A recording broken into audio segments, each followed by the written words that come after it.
নমস্কার, আমি সুপ্রীতি দান। আশা করি আপনারা সবাই ভালো আছেন। আপনারা সবাই দেখছেন অ্যাস্ট্রো সলিউশন। আজকে আমি আলোচনা করব যে ২০২৫ সালে সিংহ রাশি বা লগ্নকে সার্বিক অর্থে কিছুটা সাবধানতা ডেফিনেটলি অবলম্বন করতে হবে। দুটো নেগেটিভ জায়গা থেকে সিংহ রাশি বা লগ্নকে কিছুটা ডিস্টারবেন্স কিন্তু তৈরি করবে। দুটো জায়গা থেকে সমস্যা ক্রিয়েট করছে। কোন দুটো জায়গা থেকে সিংহ রাশি বা লগ্নের মানুষকে সাবধান হতে হবে, কোন জায়গাটা আপনাকে একটু বুঝে শুনে পা ফেলতে হবে, তা নিয়ে একটা দীর্ঘ আলোচনা করে নেব। মূল আলোচনা আসার আগে আপনাদের জানিয়ে রাখি, অ্যাস্ট্রো সংক্রান্ত নিত্য নতুন টিপস পেতে আমার এই অ্যাস্ট্রো সলিউশন চ্যানেলটিকে সাবস্ক্রাইব করুন, পাশে থাকা বেল আইকনে ক্লিক করুন। চলে আসি মূল আলোচনায়।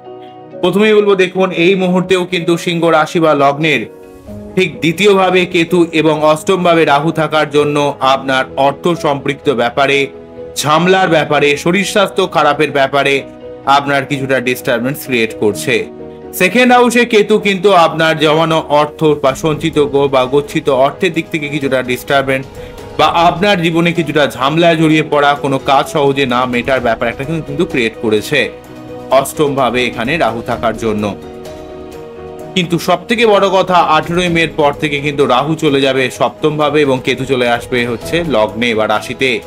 তাই আপনাদের লগ্ন সপ্তমে রাহু কেতুর প্রভাব আপনার শরীর, মন, মানসিকতা, পাবলিক ডিলিংস এর দিক থেকে 2025-এর 18ই মের পর খুব সাবধান হতে হবে। শরীরের ব্যাপারে আপনাকে যত্নশীল হতে হবে।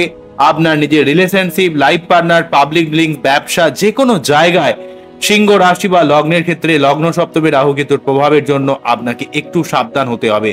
কোনো রকম এমন কোনো কাজ করবেন না, ঠিক মেতে মোটামুটি গোচর করছে তো এপ্রিলের থেকে মোটামুটি ভাবে সাবধান হয়ে যাবে। নতুন কোনো কাজ, নতুন কোনো জায়গায় কাজের পরিবর্তন কিন্তু করবেন না, যেটা কিন্তু আপনার কাছে নেগেটিভ হতে পারে। যে কোনো কিছু নতুন যা কিছু করবেন সেটা কিন্তু আপনাকে ডিস্টার্ব করার জন্য তৈরি করবে। আপনার বিনা কারণে আপনি কিছু ইমোশনাল বা সেন্টিমেন্টাল জায়গায় পা দেবেন, যেটা আপনাকে মানসিক কষ্ট বা অ্যাংজাইটি ভোগ করতে হতে পারে।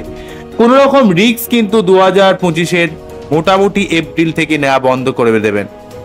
মে থেকে মোটামুটি জিনিসটা শুরু হচ্ছে, কিন্তু তার সত্ত্বেও 1 মাস আগে থেকে আপনি কোন রকম রিস্কের জায়গা, নতুন কিছু জায়গায় ইনভেস্ট করা, অনেক অর্থ ব্যয় করা, নতুন কোনো কিছু রিস্কের কাজ আপনি করলেন, যেটা করলেন হয়তো হয়ে গেল, অনেক কিছু আপনি অনেক কিছু অর্থ ইনকাম করে ফেলবেন, সেই ধরনের কোনো কাজ কিন্তু সিংহ রাশি বা লগ্নের মানুষকে করলে চলবে না। সার্বিকভাবে আপনার রিলেশনশিপের ভাবে যত্নশীল হতে হবে। আপনার ওয়াইফের শরীর স্বাস্থ্যের ব্যাপারে বা লাইফ পার্টনারের শরীর স্বাস্থ্যের ব্যাপারে কিন্তু আপনাকে আরো যত্নশীল হতে হবে। আপনার বৈবাহিক সম্পর্ক বা যে কোনো ধরনের মানুষের সঙ্গে পাবলিক ডিলিং সংক্রান্ত ব্যাপারে আপনাকে আরো বুদ্ধি করে কাজ করতে হবে। না হলে কিন্তু আপনার অনেক সময় সম্পর্কের অবনতি হতে পারে, লোকের কাছে ভুল বার্তা যেতে পারে, যে কাজ আপনি করেননি, যে কথা আপনি বলেননি, সেগুলো কিন্তু আপনাকে তার জন্য কথা শুনতে হতে পারে। এবং কোনো অসৎ চরিত্রের কোনো মহিলা বা পুরুষের দ্বারা আপনার কিন্তু চরিত্র স্খলিত হতে পারে, বা আপনার মধ্যে এই ভুলভাল প্রেম বা কামজ চাহিদা তৈরি করে আপনাকে বিপদে চালিয়ে নিয়ে গিয়ে পরে কিন্তু আপনাকে ট্র্যাপে ফেলে দিতে পারে। এমন একটা অবস্থান কিন্তু লগ্ন সপ্তমে রাহু কেতুর অবস্থান আপনাকে ডিস্টার্ব করবে এবং বিবাহিত লাইফে কিছু না কিছু ডিস্টারবেন্স কিন্তু তৈরি করছে। এই জায়গাটা তৈরি করতে পারে বিশেষ করে 18ই মে 2025-এর পর থেকে। তবে এপ্রিল থেকে কিন্তু আপনাকে এই ব্যাপারে একটু সাবধান হয়ে যেতে হবে। আপনাকে কিন্তু এই ব্যাপারে কিন্তু একটু প্রত্যক্ষ বা পরোক্ষ ভাবে কোন রকম নেগেটিভ জায়গায় পা দিলে হবে না, কোন রকম ডাউটফুল জায়গায় কিন্তু আপনাকে হাত বাড়ালে হবে না। যেখানেই কোনো ডাউট রয়েছে সেই জায়গাটার ব্যাপারে আপনাকে সাবধানতা অবলম্বন করতে হবে এবং আপনার শরীর স্বাস্থ্যের ব্যাপারে, আপনার মানসিকতার ব্যাপারে আপনাকে আরো স্ট্রং করতে হবে, আরো বোল্ড হতে হবে, আরো বেশি আপনাকে যোগ ব্যায়াম, মেডিটেশন, পড়াশোনা বা নিজেকে একটু হালকা রাখা, নিজেকে একটু একটু নিজের মানসিকতার মধ্যে একটা পজিটিভ মেন্টালিটি বজায় রাখার চেষ্টা করতে হবে। লগ্ন সপ্তমে যদি রাহু কেতু আপনার থাকে তাহলে আপনার প্রবলেম আরো বেড়ে যেতে পারে। তবে যদি আপনার বাচ্চাটে রাহু অত্যন্ত নেগেটিভ থাকে বা কেতু অত্যন্ত নেগেটিভ থাকে, সেক্ষেত্রে রাহু কেতু লগ্ন সপ্তমের অবস্থান আরো বেশি প্রবলেম হতে পারে। যেই জায়গাটা আপনার প্রফেশনাল লাইফে, ভাগ্যে, সার্বিক দিক থেকে আপনার একটা আপস্ট্রিম ডাউন অবস্থা তৈরি করতে পারে। এই ব্যাপারে আপনাকে কিন্তু অবশ্যই সাবধানতা অবলম্বন করতে হবে। রাহুর সপ্তম ভাবে আপনাকে ভুলভাল মানুষের অপপ্রচার, ভুলভাল মানুষ আপনার লাইফে বন্ধু সেজে হোক বা সম্পর্কের জন্য কোনো প্রেমিক প্রেমিকার ছলে হোক, সার্বিকভাবে আপনার লাইফকে কিছুটা ক্ষতি করতে পারে। সেই ব্যাপারে আপনাকে কিন্তু ডেফিনেটলি সাবধানতা অবলম্বন করতে হবে সিংহ রাশি বা লগ্নের ক্ষেত্রে বলবো। তবুও কিন্তু যেটা বলবো যে শনি অলরেডি কিন্তু 29 মার্চ 2025 কিন্তু সপ্তমপতি অবস্থান করার জন্য অনেকটা আপনাকে গার্ড দিচ্ছিল, অনেকটা উন্নতি করা, আপনার লাইফ পার্টনার আপনাকে অনেকটা হেল্প করছিল। কিন্তু 29 মার্চের পর থেকে কিন্তু শনি রাশি পরিবর্তন করে অষ্টমভাবে চলে যাওয়ার পর আপনার সপ্তমপতি অষ্টমে যাওয়ার জন্য আপনার কিছুটা হাড়ে ব্যথা, কোমরে ব্যথা, গাঁটে ব্যথা, দাঁতে ব্যথা, সেক্সুয়াল কিছুটা প্রবলেম, আপনার মধ্যে মাঝে মাঝে একটা ভুলভাল চিন্তা ভাবনা, ডিসিপ্লিন জায়গাটাকে ভেঙে দেওয়ার একটা ব্যাপার, বা আপনার বিবাহিত জীবনে বা আপনার পাবলিক ড্রিঙ্কসে বা কোনো রকম যৌথ ব্যবসা, কোনো রকম পার্টনারশিপ ব্যবসায় কিন্তু সিংহ রাশি বা লগ্নকে সাবধানতা অবলম্বন করতে হবে। এবং এই সময় কিন্তু শনিবার পুজো দিতে হবে এবং সপ্তম ভাবে রাহু থাকার জন্য রাহুর মন্ত্র পাঠ করা আপনার একান্ত জরুরি হয়ে দাঁড়াবে। অন্যদিক থেকে যাদের সিংহ রাশি তাদের ক্ষেত্রে কিন্তু শনির অষ্টমের প্রভাব কিন্তু ঢাইয়ার একটা প্রভাব কিন্তু আপনার উপর লিড করাবে, তার জন্য একটা মানসিক চাপ, মানসিক ডিপ্রেশন, অস্থিরতা। তবে লগ্ন হলে কিন্তু রাহু কেতুর প্রভাবটা বেশি নেগেটিভ থাকবে, সেক্ষেত্রে কিন্তু আপনার ঢাইয়ার প্রভাবটা থাকছে না। কিন্তু রাশি হলে আপনার ক্ষেত্রে ঢাইয়ার প্রভাবটা বেশি নেগেটিভ হবে, লগ্ন সপ্তমে বা রাশি সপ্তমে নেগেটিভ প্রভাবটা কম থাকবে। তবে যদি একসঙ্গে যদি আপনার সিংহ লগ্ন বা সিংহ রাশি হয় তাহলে বুঝতে হবে যে আপনার উপর নেগেটিভ প্রভাবটা দুটো দিক থেকেই পেয়ে যাবেন, এই ব্যাপারটা সব থেকে বেশি নেগেটিভ হবে। সেই জন্য প্রতি শনিবার নিরামিষ খেয়ে শনি মন্দিরে পুজো দেওয়া, আপনাকে নিজেকে একটু নৈতিক পথে, সৎ পথে এবং আপনাকে আরো পরিশ্রম করতে হবে, আরো লজিক্যাল হতে হবে, রিয়েলিস্টিক পজিটিভ থিঙ্কিং রাখতে হবে। রিয়েলিস্টিক পজিটিভ থিঙ্কিং না রাখলে আপনার জীবনে সমস্যা আসতে পারে, যেহেতু এক্ষেত্রে কিন্তু শনি কিন্তু অষ্টম ভাব দিয়ে পাস করছে। অন্যদিকের কথা বলতে গেলে অনেকগুলো কথাকে বলতে হবে। সেই কথাগুলো যেটা হচ্ছে সেটা হচ্ছে আপনার ক্ষেত্রে রাহু কেতু সংক্রান্ত সমস্যা বা শনি সংক্রান্ত সমস্যা হলেও শনি মন্দিরে কিন্তু আপনাকে নিরামিষ খেয়ে শনি মন্দিরে ডেফিনেটলি পুজো দেবেন। কিন্তু আপনার দশম ভাব দিয়ে বৃহস্পতি 14 মে পর্যন্ত থাকছে দশম ভাবে, তো আপনার কর্মের উন্নতি, কর্মের পরিবর্তন, কর্মের কোন নতুন প্রোগ্রেস আপনার হতে পারে দশম ভাবে বৃহস্পতি পাস করার জন্য। এবং আপনার বাড়িতে কোনো মাঙ্গলিক কাজ অনুষ্ঠান সম্পন্ন হতে পারে, বা আপনাকে বৃহস্পতি কিন্তু আপনার অর্থ সেভিংস করতে সাহায্য করতে পারে, বা আপনার কর্মের নতুন পরিবর্তন আনতে পারে, শত্রুতাকে নির্মূল করতে পারে।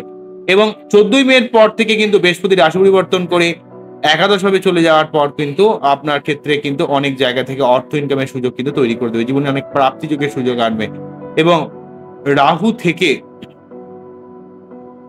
যেই নেগেটিভ অবস্থান কিন্তু আপনার সপ্তম ভাবের উপর ক্রিয়েট করছে, বৃহস্পতি কিন্তু মিথুন রাশির ঘরে গোচর করে আপনাকে সর্বাত্মকভাবে রাহুর নেগেটিভ প্রভাবটাকে অনেকটা গার্ড দেওয়ার চেষ্টা করবে। তাই আপনার যতটা নেগেটিভ মাঝে মাঝে হয়ে যাবে সেই জায়গাটাও কিন্তু বৃহস্পতি অনেকটা গার্ড দিয়ে দেবে, এবং সেই সঙ্গে আপনার মধ্যে কিছুটা পরাক্রমতা বৃদ্ধি পাবে, আপনার মধ্যে সন্তানের উন্নতি হবে, আপনার প্রেম, ভালোবাসা, রোমান্টিকতা, আপনার ব্যবসায়িক দিক থেকে কিন্তু বৃহস্পতি অনেকটা গার্ড দেওয়ার চেষ্টা করবে। আপনার অর্থ লাভ বা ব্যবসা থেকে অর্থ লাভ বা আপনার ক্রিয়েটিভিটি, আপনার জীবনে পঞ্চম ভাবের উপর বৃহস্পতির প্রভাব পড়ার জন্য আপনার মন মানসিকতার মধ্যে একটা পজিটিভ ফলাফল কিন্তু আপনি পাবেন। এবং রাহুর উপর বৃহস্পতি দৃষ্টি পড়ার জন্য কিন্তু রাহু যতটা নেগেটিভ প্রভাব সপ্তম ভাবে ক্রিয়েট করতে চাইবে ততটা নেগেটিভ প্রভাব কিন্তু এখানে শনি দিতে পারবে না। শনি কিন্তু অনেক বৃহস্পতির জন্য কিন্তু রাহু দিতে পারবে না, অনেকটাই কিন্তু গার্ড দিয়ে দেবে। সেটা অনেকটা পজিটিভ বলা যেতে পারে, সেটা কিন্তু আপনার ক্ষেত্রে অনেকটা পজিটিভ একটা ফলাফল কিন্তু বলা যেতে পারে। বোঝা গেল কি বললাম? নেক্সট যে ব্যাপারটা বলবো সেটা হচ্ছে বৃহস্পতির এই প্রভাব আপনাকে প্রাপ্তি চোখ, আপনার অর্থ লাভ, আপনার জীবনে ভালো কোনো রিলেশন আসা বা রিলেশন জায়গাটা অনেক ভালো করবে, যেটা 14 মের পর থেকে যেটা বৃহস্পতি গার্ড দিচ্ছে। শনির ঢাইয়া এবং লগ্ন সপ্তম বা রাশি সপ্তমে রাহু কেতুর প্রভাব দুটো নেগেটিভ হলেও আপনাকে কিন্তু এই জায়গাটা, বৃহস্পতির জায়গাটা কিন্তু আপনাকে অনেকটা গার্ড দেবে। তবু আমি বলবো কিন্তু লগ্ন সপ্তমে বা রাশি সপ্তমে রাহু কেতুর প্রভাবের জন্য আপনার মানসিকতার মধ্যে একটা অস্থিরতা ফিল করতে পারে। এই জায়গাগুলো কিন্তু 2025-এ আমাদের সিংহ রাশি বা লগ্নকে একটু সাবধানতা অবলম্বন করতে হবে। আমি সিংহ রাশি বা লগ্ন নিয়ে কিন্তু এই জায়গাটাকে বলছি, এই জায়গাটা কিন্তু সিংহ রাশি বা লগ্নের ক্ষেত্রে সব থেকে বেশি গুরুত্বপূর্ণ হয়ে দাঁড়াবে। তাই অবশ্যই এই সংক্রান্ত ব্যাপার নিয়ে সার্বিকভাবে কথাগুলো বলছি যে সিংহ রাশি বা লগ্নের ক্ষেত্রে এই যে জায়গাটা, যে লগ্ন সপ্তম বা রাশি সপ্তমে রাহু কেতুর প্রভাব কিছুটা কিন্তু নেগেটিভ ফলাফল কিন্তু আপনার উপর প্রদান করার চেষ্টা করছে, এবং হাইয়ার প্রভাবের জন্য একটা মানসিক অশান্তি, মানসিক চাপ, ঘুমের ডিস্টারবেন্স, এই ব্যাপারগুলো ক্রিয়েট করছে। কিন্তু তার সত্ত্বেও বৃহস্পতি দেব অনেকটা গার্ড দেবে। তবে আপনার ক্ষেত্রে শুভ গ্রহ হয় মঙ্গল, বৃহস্পতি, রবি, এই গ্রহগুলো আপনার ক্ষেত্রে শুভ হয়। তো এমনকি শনিও কিছুটা শুভ ভূমিকা পালন করে। তাই আপনার বাচ্চাদের মঙ্গলের পজিশন, চন্দ্রের পজিশন, বৃহস্পতির পজিশন, রবির পজিশন, এই সমস্ত গ্রহের পজিশন যদি একটু ভালো থাকে, বিশেষ করে মঙ্গলের পজিশন বা বৃহস্পতির পজিশন, রবির পজিশন, এই তিনটে গ্রহের পজিশন যদি একটু ভালো থাকে তাহলে আপনার জীবনের সমস্যা অনেকটা কিন্তু চলে যায়। তবে মঙ্গল যেহেতু আপনাদের ক্ষেত্রে রাজ্যকারী গ্রহ হিসেবে মানা হয়েছে, যেহেতু একসঙ্গে কিন্তু আপনার দুটো ভাবকে মঙ্গল কন্ট্রোল করে, নবম ভাব এবং চতুর্থ ভাব, অর্থাৎ পরিবার কেন্দ্রিক ব্যাপার এবং আপনার ভাগ্য উন্নতির জায়গাটা মঙ্গল লিড করা। তাই মঙ্গলের যদি সঠিকভাবে প্রতিকার করতে পারেন তাহলে কিন্তু আপনার জীবনের অনেক সমস্যা কাটিয়ে দেবে। প্রতি মঙ্গলবার যদি 3 বার করে হনুমান চালিসা পাঠ করেন, প্রতিদিন যদি সূর্য প্রণাম করেন, শনি মন্দিরে যদি নিরামিষকে পুজো দেন, পুজো দেওয়ার জন্য যে আপনাকে অনেক কিছু করতে হবে এমন কিছু না, আপনি আপনার নিজের মতো করে কিন্তু পুজো দেবেন, দেখবেন আপনার জীবনে অনেক পজিটিভ ফল কিন্তু প্রদান করবেই। তো এই ব্যাপারগুলো 2025-এর কিন্তু সিংহ রাশি বা লগ্নকে একটু সাবধানতা ডেফিনেটলি অবলম্বন করতে হবে। সিংহ রাশির ক্ষেত্রে কোন রকম সাড়ে সাথী নয়, ঢাইয়ার একটা প্রভাব কিন্তু পাস করবে 2025-এ 19শে মার্চের পর থেকে। তাহলে ডেটগুলো একটু বলে দিই, 19শে মার্চের পর থেকে কিন্তু শনির ঢাইয়া শুরু হয়ে যাবে। 14ই মে বৃহস্পতি 11th হাউসে প্রবেশ করার জন্য আপনার অর্থ সম্পর্কিত ব্যাপারে আপনার অনেক জায়গা থেকে লাভ বা প্রাপ্তি যোগের একটা সুযোগ নিয়ে আসবে। আপনার সন্তান প্রাপ্তি, আপনার অর্থ প্রাপ্তি, এই জায়গাগুলো বা আপনার জীবনের ব্যবসায়িক উন্নতি ক্রিয়েট করবে। কিন্তু 18ই মের পর থেকে রাহু কেতু যেহেতু আপনার লগ্ন সপ্তম দিয়ে পাস করবে বা রাশি সপ্তম দিয়ে পাস করবে, আপনার শরীর, মন, মানসিকতা, নিজের ব্যাপার সাবধান হতে হবে। নিজের শরীর স্বাস্থ্য খারাপ থাকলে সেটা ইমিডিয়েট তার কিন্তু রেক্টিফিকেশন করে নিতে হবে। এবং সপ্তম ভাব দিয়ে রাহু পাস করার জন্য আপনার মধ্যে ভুলভাল মানুষের প্রভাব, নতুন কোনো রিস্ক নিলেই আপনার কিন্তু সেই জায়গাটা নেগেটিভ হয়ে যাবে, সেই ব্যাপারে সাবধান হতে হবে। তবে আপনার বাচ্চা যদি রাহুর অবস্থান একটু ভালো থাকে তাহলে আপনার উপর নেগেটিভ প্রভাবটা কিছুটা হলেও কম কিন্তু হবে বলে আমি মনে করি। তো এই হলো ওভারঅল ব্যাপার।